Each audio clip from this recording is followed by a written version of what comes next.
What's going on, everyone? Thanks for tuning in to another episode of the Ducks Dish podcast. I'm your host, Max Torres, coming to you with another jam-packed episode of your go-to Oregon Ducks podcast. We are rocking and rolling. It is Wednesday, August 17th, 2022, and we got some recruiting news to talk about today, folks. But before we get into the main story of the day, just wanted to give everyone a reminder. If you are tuned in here live on YouTube, youtube.com/Oregon Football Max Torres, go ahead and smash the like and subscribe button. And also hop into the live chat, leave a comment, throw a question my way, and I will do my best to answer it. But just want to keep engaging with you guys, and we have plenty to talk about here with the start of the 2022 season getting closer literally by the day, and things keep heating up for Dan Lanning and the Oregon Ducks on their recruiting trail. So with all that being said, let's hop into it and get into today's video. That is 2022 Visalia, California edge rusher Jaeden Moore has announced his commitment to the Oregon Ducks. Big news coming for Dan Lanning and the Ducks as Moore chose the Ducks over fellow finalists like Cal, Washington. You also had Boise State in the picture, Arizona as well. Mainly a Pac-12 heavy recruitment, but there was a little bit of a late push, if you will, not only by Oregon, of course, but Notre Dame. Notre Dame and Marcus Freeman, they tried to get in the picture late here with a scholarship offer just a few days ago. So clearly too much ground to make up rather for Notre Dame. But another big get for Dan Lanning and the Ducks. Jaeden Moore's commitment. Let's just go and give a little bit of background on Moore and kind of what the Ducks are getting here in their latest commit. I'm going to go ahead and share my screen. You can see here that Jaeden Moore is rated a 3-star prospect on the 247 Sports composite rating system, a 0.8750. That same rating system ranks him as the number 620 overall recruit nationally in the recruiting class of 2023, the number 53 edge rusher, and the number 48 prospect in the entire state of California. And man, that is a talent-rich state that the Ducks are hitting hard here in the 23 class. You see some of the other offers that are on the table here: Arizona, Cal, Washington, Boise State. 17 total offers for Moore, according to his 247 Sports profile. So not a ton of big schools. But obviously Notre Dame, anytime they come on, you had a little bit of Big Ten flavor in there with Michigan State, but primarily a West Coast recruitment. And man, it is one that Oregon is glad that they won. Just taking a step back real quick and talking about Oregon's 2023 recruiting class now. They have now landed 5 commitments here in the month of August. You have Jerry Mixon Jr. Being one of the recent commitments. That's the linebacker out of San Francisco, California, Sacred Heart Cathedral. You also had Kenyon Sadiq. That was the most recent commitment for Oregon prior to landing Moore here on Wednesday. You'll remember that Kenyon Sadiq is an athlete, and it looks like he's probably going to be playing some tight end for Oregon. A really good get for the Ducks, seeing that they looked like the front runners for Riley Williams, and we all know how that story unfolded after he transferred from Central Catholic all the way out east to IMG Academy. So those are a couple of the guys that they've been able to get. You also had Terrence Green, a talented defensive lineman out of the Lone Star State of Texas. Gardner, another one that I think people are really going to like. I remember I was looking through my Twitter feed the other day, and someone out in the Arizona area was talking about being at Mikel's practice, and like it had just started, and he was throwing guys around left and right like it was nothing. So definitely tons of excitement around this Oregon recruiting class in 2023, and we're seeing a ton of action on the defensive side of the ball, which I think is to be expected, right? Seeing that Dan Lanning is a defensive-minded coach, and a lot of the heavy hitters for Oregon are on the defensive staff. So where was I going with this? I'm just going to be outright, guys. I've been having a weird day. And I did not really prep for this podcast, so it is completely off the dome, and we're just rocking and rolling. I knew this was a big story once it broke, so I just wanted to hop on here, give you guys my thoughts, and get some of your thoughts on Oregon's latest commit and kind of how the Ducks are doing here in the 2023 recruiting class. So we're going to keep talking about kind of what the Ducks are getting here with Jaeden Moore, and then kind of zoom out and just talk some more thoughts on Oregon, the recruiting trail, football season, whatever it is. But we'll go ahead and roll the tape here on Jaeden Moore, who plays at Central Valley Christian High School in Visalia, California. You see there right off the top, he just has a forced fumble in that game. And he's really kind of like a firecracker on the defense, just really explosive, quick twitch guy, has an awesome first step. You see how quickly he gets off the ball there, is able to fight with his hands through guys and shed blockers. And he's someone to be excited about. Absolutely. I think that if you're Oregon, if you're Tosh Lapoy and Dan Lanning, you're looking at your roster right now and you have some holes to fill, right? The biggest one in this year in 2022 is probably going to be edge rusher, because the Ducks lose Kayvon Thibodeau. And then looking on the roster for this upcoming season, you're still looking for that next pass rusher to see who's going to emerge, who's going to fill Kayvon Thibodeau's shoes. But I'm kind of the opinion that you don't need just one guy to step up and fill those shoes. You need multiple players that can show that they're capable of getting after the quarterback and doing so on a consistent basis, because Oregon's pass rush struggled big time last year. And that was a big reason that some of their far inferior opponents were ultimately able to stick around in some of these games. And Jaeden Moore, even though he's rated a 3-star prospect, highlight after highlight here, you see him getting into the backfield, getting after the quarterback. 17 and a half sacks for Moore as a junior in 2021. You see there that this dude is just all over the field. He's listed at, I believe, 6'3", 6'4", 220, 230 pounds, in that range. So he definitely already has that frame that you're kind of looking for. Maybe you want to see him add, maybe 10 or 15 more pounds once he gets to college, once he arrives in Eugene. But I think that you really see all the athletic upside here when we're looking at the tape for Moore. You see him outrun the quarterback there to chase down that fumble. Just a really, really fast guy. See him playing off the edge here, standing up, putting his hand in the dirt as well. He can just do a little bit of everything. And it's clear just by watching the tape that he is really kind of what makes this defense go. Quarterback just has no time there on the film to get out of the pocket. I believe the numbers were 68 solo tackles for Jaeden Moore, but total tackles 155. This dude is just all over the field. He has a nose for the ball. Like I said, 3 forced fumbles. I also saw another highlight in his commitment video where he was blocking a field goal or a kick of some sort. So he's just in there to mess things up. And then right as I talk about it, there's the highlight that I was referencing from Moore's commitment. So I think there's just a lot of good things that you see here on the tape for Oregon. I think even though he may not be the flashy prospect with all the big time offers, with SEC Big Ten offers, I think that he fills a need for Oregon. And also, right as Andrew's right on time with that comment, just because the Ducks are getting some 3 and 4 star guys, that doesn't mean that they're not still going to be swinging for the fences with some of these bigger guys here in the 2023 class, the more highly rated guys like Mateo Uyunglele, like Samuel Mpemba at IMG Academy. Don't forget David Hicks out there in Texas.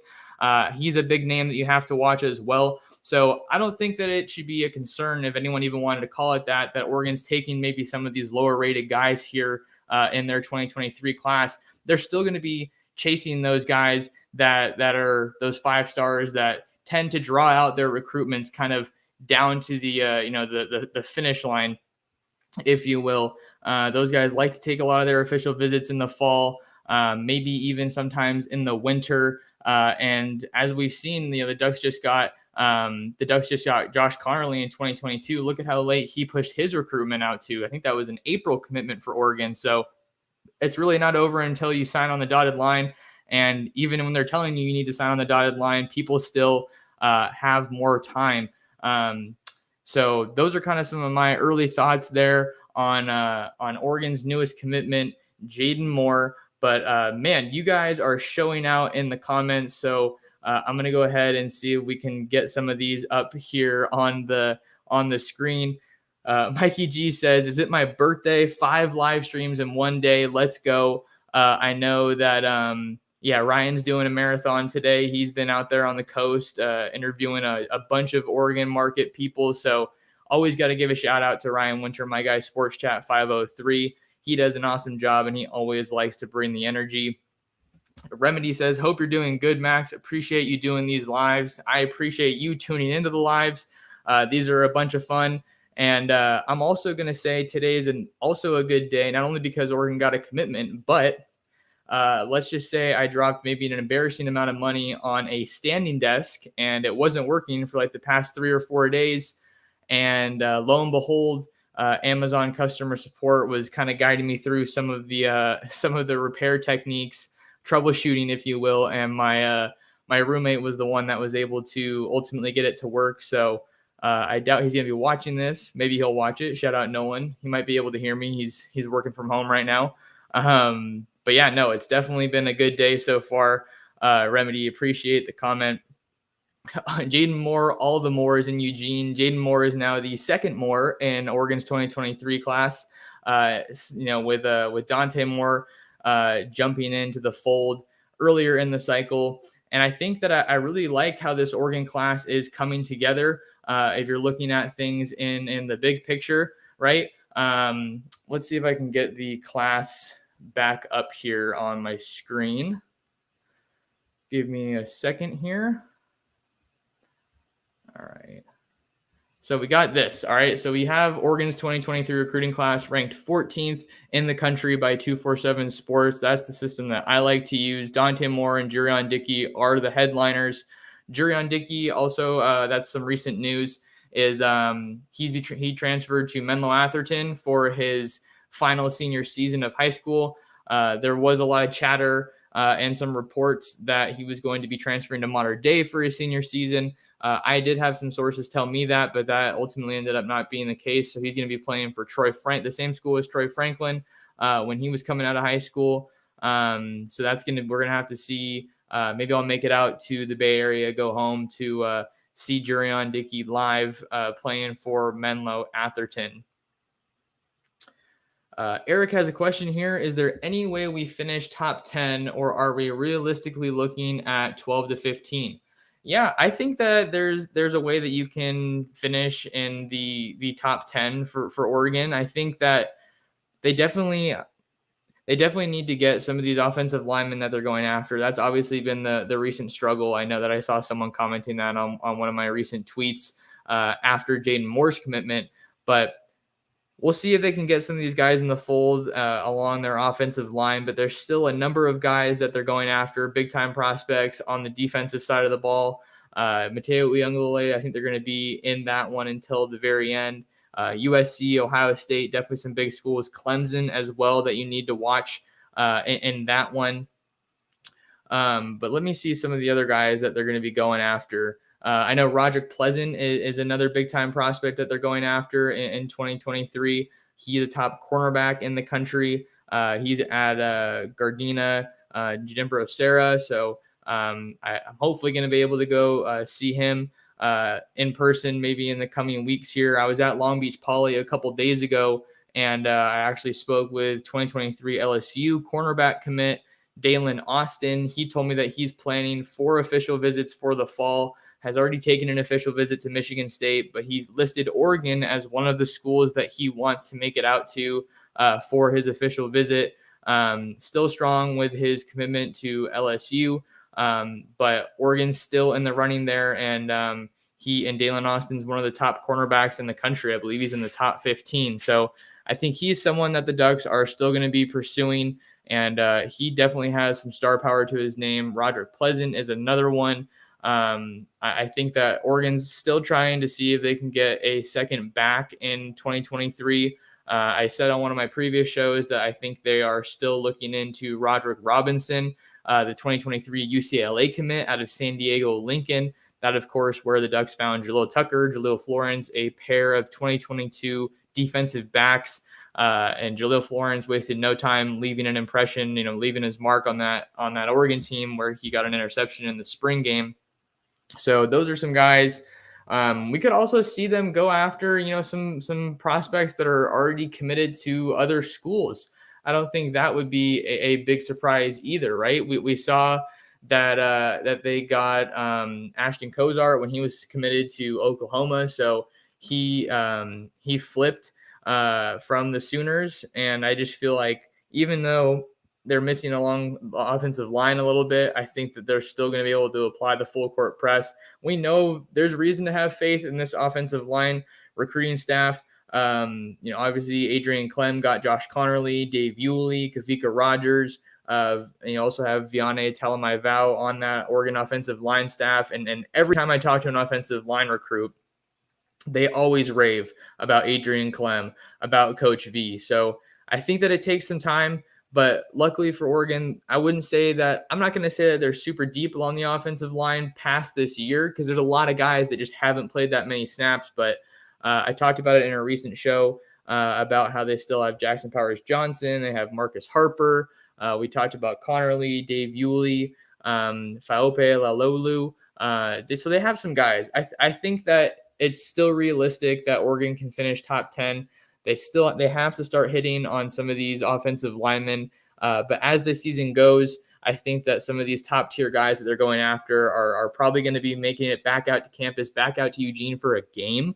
That's another thing that I think you have to consider. So many of these guys that have been coming in for visits, even in the past couple of months, they haven't been able to see that Autzen atmosphere unless you came for the spring game. But if Oregon can get rocking and rolling, get a lot of steam on their recruiting trail, and then get Autzen rocking, if you guys show up, if the fans show up and get the stadium going crazy, that atmosphere sells itself. And you saw that it was kind of one of the biggest reasons that Kayvon Thibodeau chose to commit to Oregon when he did back in the 2019 class.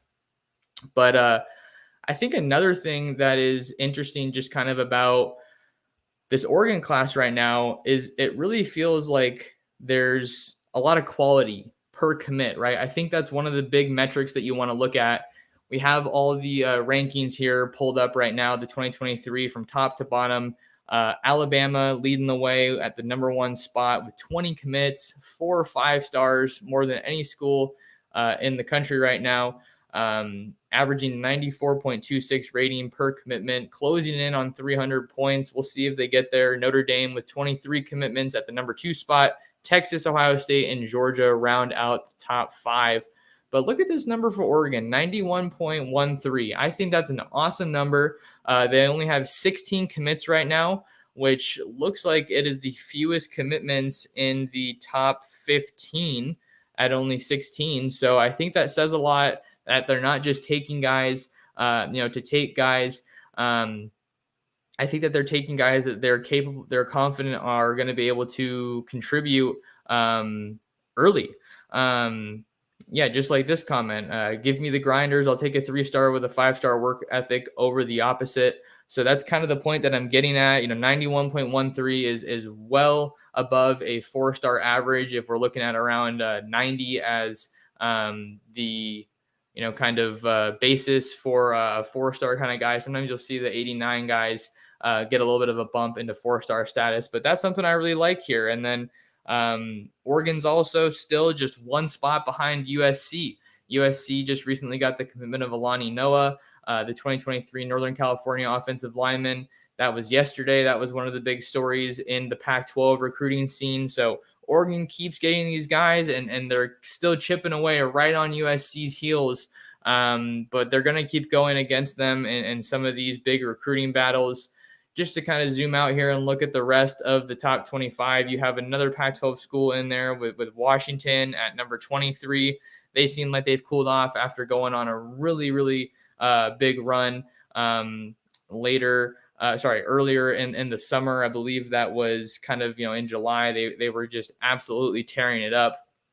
So there were a lot of guys that were hopping on board. But Oregon's right there. I think that it's going to be a very real competition to see who can get the number one recruiting class in the Pac-12 this year. Now that Lincoln Riley is down there in Los Angeles at USC. So we're going to go ahead and take a quick break here on the Ducks Dish podcast. For those of you listening on the audio platform, on the podcasting platform, don't go anywhere. We got more Oregon football and recruiting talk for you after this.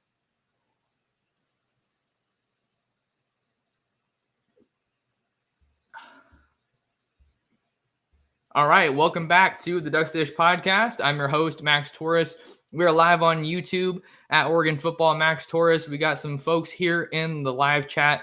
Going to see if I can get on to some more questions and comments that are here in the live chat. Always a great place to turn to see where you guys want to take the show. But before I get back to the comments, wanted to say thanks to you guys for tuning in. If you guys are here tuned in on the live show, favor to ask you, smash the like button and smash the subscribe button, and then go ahead and share the show. We're just trying to grow the Ducks Dish community, and as you can see, it's a pretty strong one here in this live stream. So we're having a bunch of fun, and we're just seeing what people have to say. So let's see what else we have. We just have some more hype comments. We have the Slayer. He's a regular here just saying, oh. And then we have Eric saying yellow. Let's see.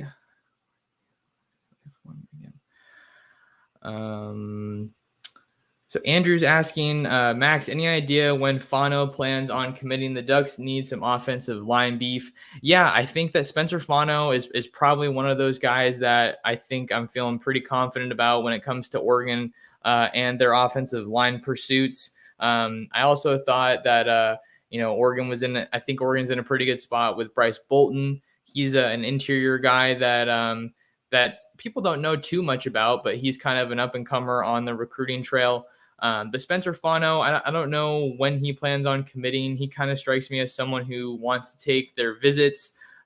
He's already gone out to the University of Utah, I believe. I haven't talked to him in a while, just to kind of see where his head's at, where things are at with his recruitment. But he's definitely...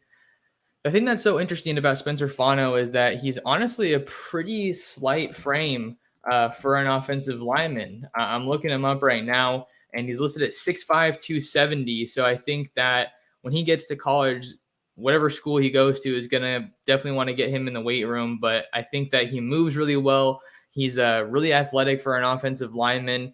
He's getting tested in the trenches for sure. Utah is known for producing, elite defensive, offensive line talent. That's, of course, where the Ducks found the Sewell brothers. So there's some big-time offensive linemen and linebackers as well out in the state of Utah. So I don't believe that Spencer Fano has announced anything as far as when he plans on committing. I'm doing a little bit of research here on the fly. So let me see if I can find anything else. Spencer Fano also went out to USC in June as well as UCLA. That Utah visit I was talking about in the summer, that was his first official visit. So Spencer Fano is kicking the official visits off with a trip to Salt Lake City to see the Utes. That came back in June. I believe he's also looking at the Michigan schools. Both Michigan and Michigan State have received visits, but this is someone that I think Oregon has been recruiting for a while. He was someone that I was pretty familiar with when the old staff was at Oregon. I remember the first time I got to know about Spencer, I think the first time I talked to him was after the Saturday Night Live camp last year in Eugene, because he wasn't even a junior yet at that time. He was a rising junior. And he was out there competing with a lot of the best defensive linemen, edge rushers that were at that camp. Spencer Fano was holding his own against Cyrus Moss, who, as we know, was a major target for Oregon in the 2022 recruiting class. I firmly believe that he would have gone to Oregon if Mario Cristobal stayed. But, of course, that wasn't the reality, and he's now at Miami. So no updated timeline there for Spencer Fano, but I wouldn't be surprised if he gets back out there on the recruiting trail to take some visits once the season gets underway. Let's see here. Gerard says, I predict by next season, Max will be standing at his desk and walking on a treadmill to get his steps in during these podcasts. That's a really good point, Gerard. Really good idea. I'm not sure if I have the funds to get a treadmill right now, but my desk does adjust quite a bit. I wanted to do this podcast standing up, but I think the lighting just didn't really work out, and I have my fan above me. So that didn't end up happening. Let's see. Just looking in the comments some more here. Okay, good question from Eric about some more team focus. Are Hudson and Seven going to be sharing reps in the slot? This, of course, in Kenny Dillingham's offense this upcoming season. I think that Hudson has proven himself to be a capable contributor from the slot. He's I feel like he was one of the go-to guys in the slot last year, but Seven, we just haven't really seen him get that many game reps. He did play some receiver at the end of last season, right? When there were some injuries and some depth issues. Micah Pittman transferred, Johnny Johnson got hurt. So the Ducks kind of had to shuffle some guys around. I think that would be a really good idea for the Ducks this upcoming season if they were to have those two guys sharing reps in the slot, because I think that a lot of their other players at wide receiver are going to be moving around a little bit, but they're also a lot taller. I feel like Seven and Chris Hudson are a little bit on the shorter side just for Oregon's wide receivers that have so much length now. Oregon's wide receivers are just bolstered by guys that are some of the tallest receivers that Oregon's had in a while. This might be the tallest wide receiver core that Oregon's had in a while. I have Caleb Chapman, Chase Cota, Dante Thornton, Kyler Casper. All those guys are in the neighborhood of 6'4", 6'5". So I think that they're going to be getting moved around all the time this next year. I don't really know what that wide receiver rotation is going to look like. I think if I had to guess right now, I would say it's kind of just across the board. If we're doing like 4 wideouts, I'm going to say Dante Thornton. I'm going to say Chase Cota, Chris Hudson, and maybe Troy Franklin as well. I don't know. I think we're going to have to see kind of how that one goes as the season gets going. Well, what do you guys think? Who do you want to see as your starting wide receiver rotation for Oregon? Trying to get to, let's see, and kind of just see how things look once the season gets underway. Once we see that rotation in the opening game against Georgia. All right, let's see here. Oh, there's Ryan. Ryan hopping in the chat to say go Ducks. What's up, Ryan? Not sure if you're still here, but appreciate the comment, man. Definitely keep up the good work. Mikey G says Ryan is like Flo on the field right now. He's everywhere. The Slayer saying, man, this 23 class is looking incredible. That reminds me, I wanted to kind of get back to Oregon's 2023 class overall and just look at kind of how they're addressing some of their needs and talk about just the overall haul that Dan Lanning and the Ducks have here in 2023.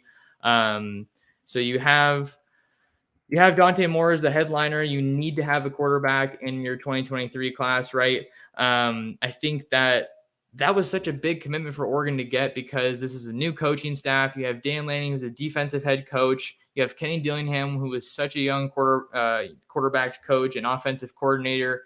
I think that a lot of this is not super surprising what we're seeing on the recruiting trail because it's kind of some of that domino effect that we were maybe expecting after Dante Moore announced his commitment to Oregon. But a lot of these commitments are coming on the defensive side of the ball. So Kenyon Sadiq is the only guy that you can really say is maybe part of that offensive domino effect. Now we want to see some offensive linemen hopping into the fold here, but Dante Moore is a great headliner there. SIL American named him their number 1 overall recruit in the 2023 recruiting rankings in the SI 99. And then you have Jurion Dickey, 5-star wide receiver, number 2 wideout in the country behind only Zachariah Branch.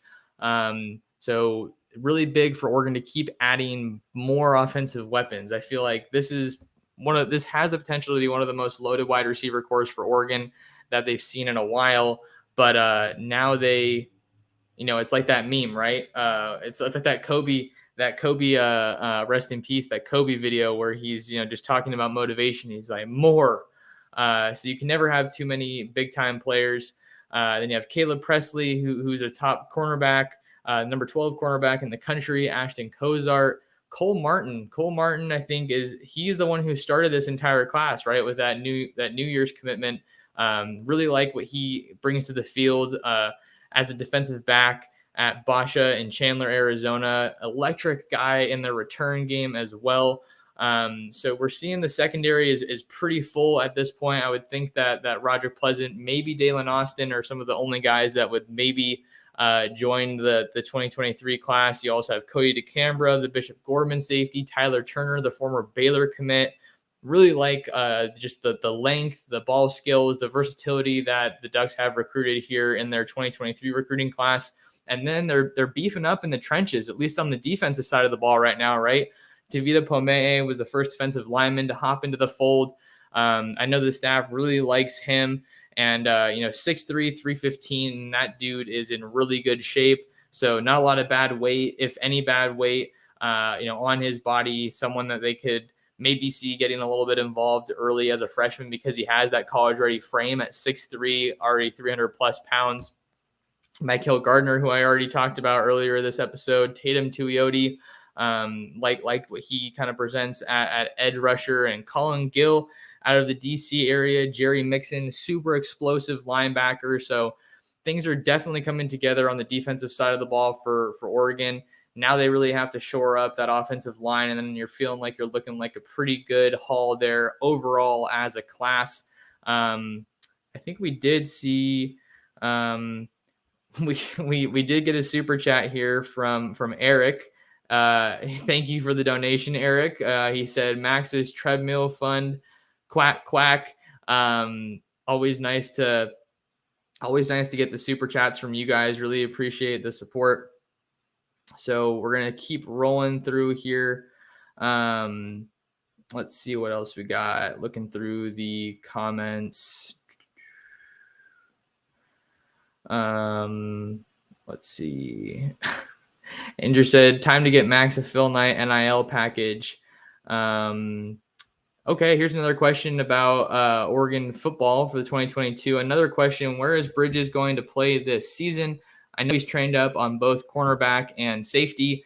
I think right now it looks like he's probably going to be playing safety for the Ducks in 2022, even though he did get a lot of reps at cornerback this past year. I think that the staff probably sees him playing a little bit more in his original position as a safety. I know that they really like the position versatility that a lot of these defensive backs have, so they really kind of want to throw them all over the place. But maybe Trikweze Bridges starts at safety, and then we see him kind of come in as a cornerback against maybe some of the bigger wide receivers or tight ends that Oregon's going to face. Stanford is always a team that comes to mind there, right? Brian Addison is another guy that I'm going to be interested to see what kind of a role he has this season, seeing that both he and Trikweze are some of the lengthier players in that secondary. Dominic Dalton, the Hawaii safety transfer, is another guy that has a lot of length in the secondary. So kind of interesting to kind of peel the layers back and see why the Oregon staff kind of what their vision is and maybe why they wanted to add some of these guys. But like I said earlier, I know that the length and the playmaking is something that they're really excited about with some of these newer guys coming in. I think for the cornerback depth, you have Christian Gonzalez there, obviously. Dante Manning is someone that they're looking to get a big leap out of. But then I'm going to be curious, Andrew, and everyone else who's here in the live chat, where do we think, or who do we think of the true freshmen could maybe play this season in their first year? I know that I saw a tweet the other day, Jaworski Beckham, Oregon's speed coordinator. He tweeted about he tweeted the GPS speeds of a lot of these Oregon players, and the one of the most recent ones that he tweeted was Kamari Terrell, the true freshman defensive back out of Texas. And I think this is the fastest time that we've seen reported so far throughout fall camp, 23.4 miles per hour. Another guy who has a track background, I believe Kamari and both of the Jalils all have a track background. Don't forget about Harrison Taggart, Devin Jackson. Both of those guys also have track background and just bring a lot of speed to the table. So maybe we'll see one of the Jalils get some playing time as a true freshman. I saw Jalil Tucker. He was listed at 165 pounds, so he's definitely on the lighter side. He's a more recent enrollee for Oregon in the summer. But I think that you also have Avante Dickerson and Darren Barkins there at corner. So they have some options, but I think early on in the season, or maybe and more so in the BYU or Eastern games, we're going to see them maybe cycle in some of these younger guys just to see how they do with the speed of the game, because you don't really want to be testing guys out in the Georgia game when the season starts here in a couple weeks on the biggest stage you're set to play on in the entire season. Maybe they end up doing that, but whether we're talking cornerback, whether we're talking safety, defensive back is one of the hardest positions to play at early. There's just so much to process. You got to be able to trust your teammates, know where your help is at in coverages, understand tendencies. I feel like you have to study the playbook and study film a different way. So this is the biggest question mark for me is Oregon's secondary. Not that there's not talented guys there, but there's just so much that they still have to figure out. Bennett Williams, Steve Stevens, Jamal Hill are some of those returners that I think you feel good about. Steve Stevens was banged up a little bit last year, and then Bennett Williams obviously missed a lot of the season after he had that season-ending injury up until the Stanford game. So maybe we'll see Jamal Hill take that step forward this year. I think that he's definitely poised to do that, and they've been speaking very highly of him so far in fall camp. Frosty Dog Gaming with a very accurate comment here. Landon and the coaching staff said the best player will play even if the best player is a freshman. And that was another quote that I really liked from Landon in the fall camp. Not so much about that, but just about physicality and how the young guys are handling the physicality in fall camp, seeing that the Ducks held their first scrimmage of fall camp last weekend. They were saying, if you'll bite as a pup, you'll bite as a dog. If you're going to be a physical player, then you're going to be a physical player. It's not really something you can teach. You can try to encourage it, but at the end of the day, you have guys that are either dogs or they're not. Maybe they can, hone in a couple aspects. Maybe they can hone in a couple aspects of their game. But ultimately, you just have to have those guys that are ready to contribute and ready to get after it once they get to Eugene. Let's see here. Another comment from Gerard. Speaking of Oregon DBs, Ugo Amadi was traded to the Eagles today. From what I heard, the Eagles need DBs, so it will likely equal more playing time for Ugo. Yeah, Ugo Amadi spent I think he spent all of his career so far on the Seahawks, so it was definitely, an easy player to root for a lot of locals in the Pacific Northwest. And I really liked what I saw from Ugo in Seattle. I thought he had some big plays, definitely found a role as a special teamer. But I think that the Eagles are a really intriguing team. They obviously got Jordan Davis, one of my high school football coaches, connections out there. He's a huge Eagles fan, so I've been trying to, look at the Eagles a little bit to see what they have brewing for this year. But yeah, let's see. I'm trying to think of what else we have here just before we wind down. To Slayer saying, think our front seven will relieve some pressure off of our DBs. I can see a lot of disruption in the backfield from our linebackers. That's a great point. Noah Sewell, Justin Flo, Jackson LeDuc, Keith Brown. I think those are all guys that are capable of getting up in there and getting after the quarterback, blowing up the line of scrimmage. And that's going to go a long way. And you also have Brandon Dorlis, who's been called the alpha of the Oregon defense this offseason and this fall camp more recently by defensive line coach Tony Tuioti. He called him the alpha of the defense, and he was talking about how Tuioti is just having so much more fun coaching here in the fall because he has a lot of his guys back, right? He has Dorlis, Popo, Keon, they're all back and healthy in fall camp from what we've been told. And then you have new pieces that you're getting, integrated into the depth chart with Taki coming over from Washington. He was there in the spring. Jordan Riley and Casey Rogers come over from Nebraska. So I think that this is really setting up well for Oregon to be able to get a good push at the line of scrimmage. Lots of new people in the mix here, so you got new faces. You got to see how they really accumulate to this defense. But you also have Mace Funa coming back, Braden Swinson coming back. Trevin Maya was saying that he wants to get after the quarterback this year, a guy who's completely transformed his body. So there's plenty of reason for excitement, plenty of guys that Oregon is going to be able to lean on, but is also going to need to take some pretty big steps this upcoming year. I think that Oregon's defense, with a lot of veteran returning production, it's still a new defense. They're going to have to learn new concepts, new tendencies, new pressures, new coverages, you name it. Oregon's defense has had to adjust to quite a bit here in the last 3 to 4 years with all the defensive coordinators that are cycling through here, right? Andy Avalos was there in 2019 and 2020 when they had some of the best defenses that they've had recently, more so in 2019 when they made that Rose Bowl championship run and won the Pac.